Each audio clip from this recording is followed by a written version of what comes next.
Baton and Baton by Richard Matheson. The package was lying by the front door, a cube-shaped carton sealed with tape, their name and address printed by hand. Mr. and Mrs. Arthur Lewis, 217E, 37th Street, New York, New York, 10016. Norma picked it up, unlocked the door, and went into the apartment. It was just getting dark. After she put the lamb chops in the broiler, she sat down to open the package. Inside the carton was a push-button unit fastened to a small wooden box. A glass dome covered the button. Norma tried to lift it off, but it was locked in place. She turned the unit over and saw a folded piece of paper scotch taped to the bottom of the box. She pulled it off. Mr. Stewart will call on you at 8 p.m.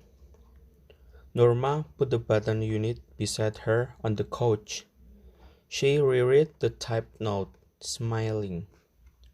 A few moments later, she went back into the kitchen to make the salad. The doorbell rang at 8 o'clock. I'll get it, Norma called from the kitchen. Arthur was in the living room, reading. There was a small man in the hallway. He removed his hat as Norma opened the door.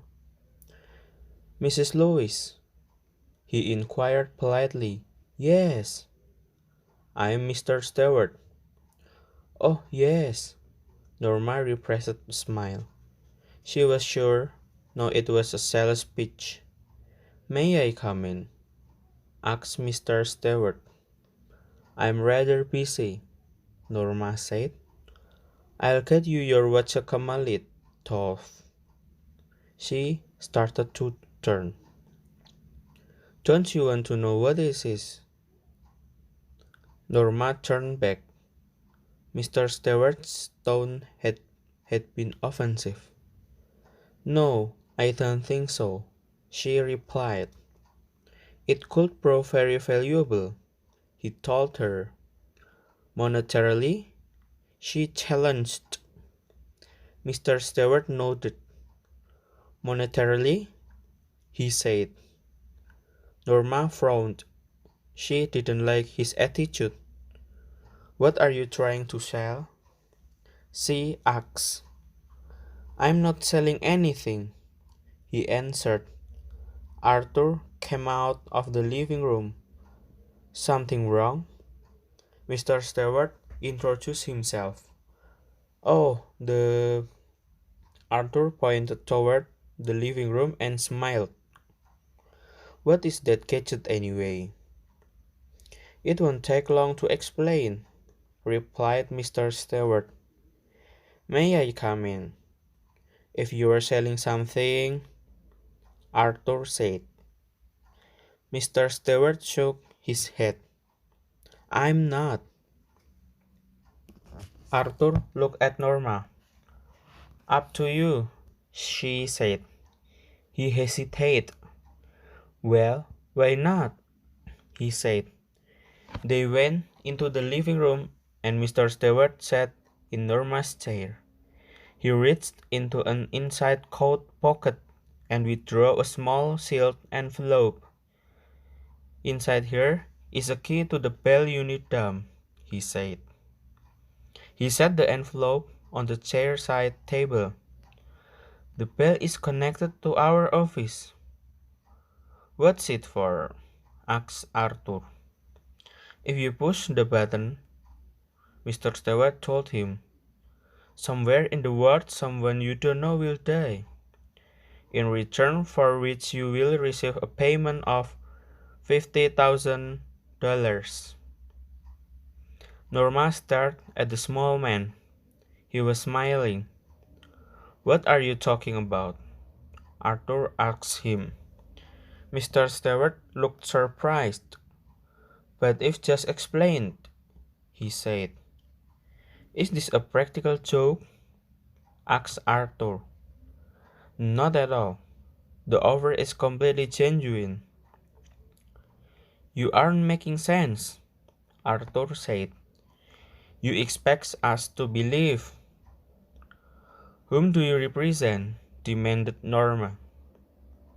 Mr. Stewart looked embarrassed. I'm afraid I'm not at liberty to tell you that, he said. However, I assure you, the organization is of international scope. I think you'd better leave, Arthur said, standing. Mr. Stewart rose. Of course. And take your baton unit with you. Are you sure wouldn't care to think about it for a day or so? Arthur picked up the baton unit and the envelope and thrust them into Mr. Stewart's hands. He walked into the hall and pulled open the door. I will leave my card, said Mr. Stewart. He placed it on the table by the door. When he was gone, Arthur tore it in half and tossed the pieces onto the table. Norma was still sitting on the sofa. What do you think it was? She asked. I don't care to know, he answered. She tried to smile but couldn't. Aren't you curious at all? No, he shook his head. After Arthur returned to his book, Norma went back to the kitchen and finished washing the dishes. Why don't you talk about it? Norma asked. Arthur's eyes shifted as he brushed his teeth. He looked at his reflection in the bathroom mirror. Doesn't it intrigue you? It offends me, Arthur said. I know, but Norma rolled another curler in her hair. Doesn't it intrigue you too? You think it's a practical joke? She asked as they went into the bedroom. If it is, it's a sick one. Norma sat on her bed and took off her slippers. Maybe it's some kind of psychological research. Arthur shrugged. Could be. Maybe some eccentric millionaire is doing it. Maybe. Wouldn't you like to know? Arthur shook his head. Why? Because it's immoral, he told her. Norma slid beneath the covers. Well, I think it's intriguing, she said. Arthur turned off the lamp and leaned over to kiss her. Good night, he said. Good night, she patted his back. Norma closed her eyes. $50,000, she thought. In the morning, as she left the apartment, Norma saw the card halves on the table. Impulsively, she dropped them into her purse. She locked the front door and joined Arthur in the elevator. While she was on her coffee break, she took the card halves from the purse and held the torn edges together. Only Mr. Stewart's name and telephone numbers were printed on the card.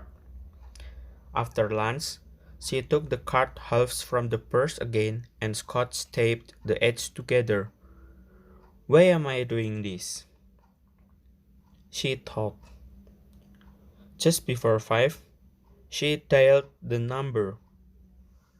Good afternoon, said Mr. Stewart's voice. Norma almost hung up, but restrained herself. She cleared her throat. This is Mrs. Lewis, she said. Yes, Mrs. Lewis. Mr. Stewart sounded pleased. I'm curious. That's natural, Mr. Stewart said. Not that I believe a word of what you told us. Oh, it's quite authentic, Mr. Stewart answered. Well, Whatever, Norma swallowed. When you said someone in the world would die, what did you mean? Exactly that, he answered. It could be anyone. All we guarantee is that you don't know them, and, of course, that you wouldn't have to watch them die. For 1,500 rupiah? Norma said. That is correct. She made a scoffing sound. That's crazy. Nonetheless, that is the proposition, Mr. Stewart said. Would you like me to return the button unit? Norma stiffened. Certainly not. She hung up angrily. The package was lying by the front door. Norma saw it as she left the elevator. Well, of all the nerve, she thought. She glared at the carton as she locked the door. I just won't take it in, she thought. She went inside and started dinner. Later, she went into the front hall. Opening the door, she picked up the package and carried it into the kitchen, leaving it on the table. She sat in the living room, looking out the window. After a while, she went back into the kitchen to turn the cutlers in the broiler. She put the package in a bottom cabinet. She'd throw it out in the morning. Maybe some eccentric millionaire is playing games with people, she said. Arthur looked up for his dinner. I don't understand you. What does chart mean? Let it go, he told her. Norma ate in silence. Suddenly, she put her fork down. Suppose it's a genuine offer, she said. Arthur stared at her. Suppose it's a genuine offer. All right, suppose it is. He looked incredulous. What would you like to do? Get the button back and push it. Murder someone? Norma looked disgusted. Murder? How would you define it? If you don't even know the person? Norma said. Arthur looked astounded. Are you saying what I think you are? If it's some old Chinese peasant 10,000 miles away, some diseased native in the Congo. How about the baby boy in Pennsylvania? Arthur countered. Some beautiful little girl on the next block. Now you're loading things. The point is, Norma, he continued. What's the difference whom you kill? It's still murder. The point is, Norma broke in. If it's someone you've never seen in your life and never will see, someone whose death you don't even have to know about you still wouldn't push the button? Arthur stared at her, appalled. You mean for wood? $50,000, Arthur. What has the amount? $50,000, Arthur, Norma interrupted. A chance to take that trip to Europe we've always talked about. Norma, no. A chance to buy the cottage on the island. Norma, no. His face was white. She shuddered. All right, take it easy, she said. Why are you getting so upset? It's only talk. After dinner, Arthur went into the living room. Before he left the table, he said, "I'd rather not discuss it anymore, if you don't mind."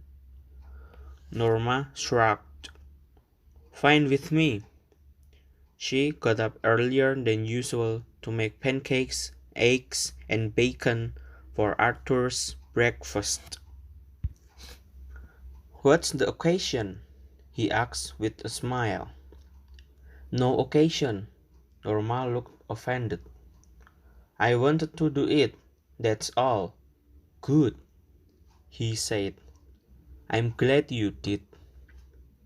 She refilled his cup. "Wanted to show you I'm not." She shrugged. "Not what?" "Selfish."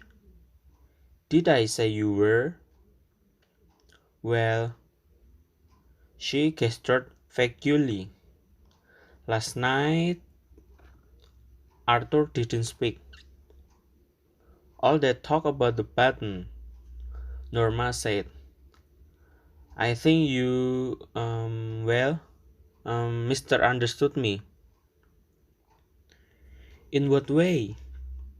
His voice was curt. "I think you felt—" She gestured again. "That I was only thinking of myself." "I wasn't, Norma." "Well, I wasn't. When I talk about Europe, a cottage on the island." "Norma, why are we getting so involved in this?" "I'm not involved at all." She drew in a shaking breath. "I'm simply trying to indicate that—" "What?" "That I'd like for us to go to Europe. Like for us to have a cottage on the island.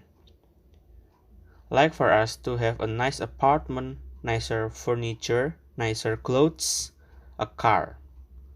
Like for us to finally have a baby, for a matter." "Norma, we will," he said. "When?" He stared at her in dismay. "Norma, when?" "Are you?" He seemed to draw back slightly. "Are you really saying—" "I'm saying that they were probably doing it for some research project." She cut him off. "That they want to know what average people would do under such a circumstance. That they were just saying someone would die, in order to study reactions. See if there be guilt, anxiety, whatever. You don't think they'd will somebody, do you?" Arthur didn't answer. She saw his hands trembling. After a while, he got up and left. When he'd gone to work, Norma remained at the table, staring into her coffee. "I'm going to be late," she thought. She shrugged. What difference did it make? She should be home, anyway, not working in an office. While she was taking dishes, she turned abruptly, dried her hands, and took the package from the bottom cabinet.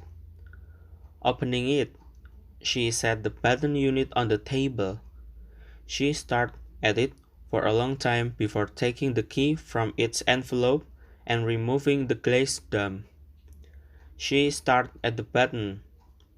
How ridiculous, she thought. All this fur over a meaningless button. Reaching out, she pressed it down. "For us," she thought angrily. She shuddered. Was it happening? A chill of horror swept across her. In a moment it has passed. She made a contemptuous noise. Ridiculous, she thought, to get so worked up over nothing. She threw the button unit, dome, and key into the waste basket and hurried to dress for work.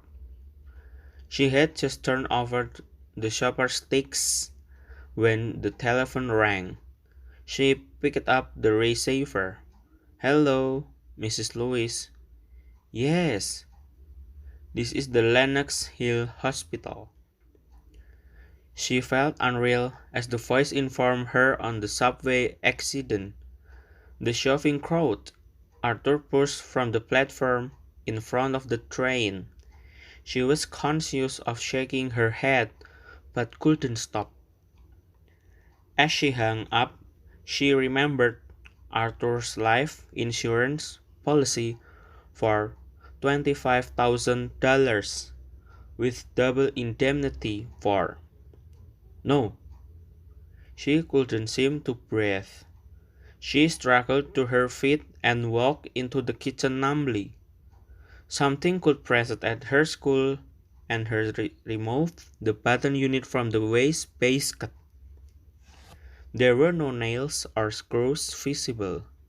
She couldn't see how it was put together. Abruptly, she began to smash it on the sink edge, pounding it harder and harder until the wood split. She pulled the side apart, cutting her fingers without noticing. There were no transistors in the box, no wires or cubes. The box was empty. She whirled with a gasp as the telephone rang. Stumbling into the living room, she picked up the receiver. "Mrs. Lewis?" Mr. Stewart asked. It wasn't her voice shrieking so. It couldn't be. "No," said Edward. "No, the one that died." "My dear lady," Mr. Stewart said, "do you really think you knew your husband?"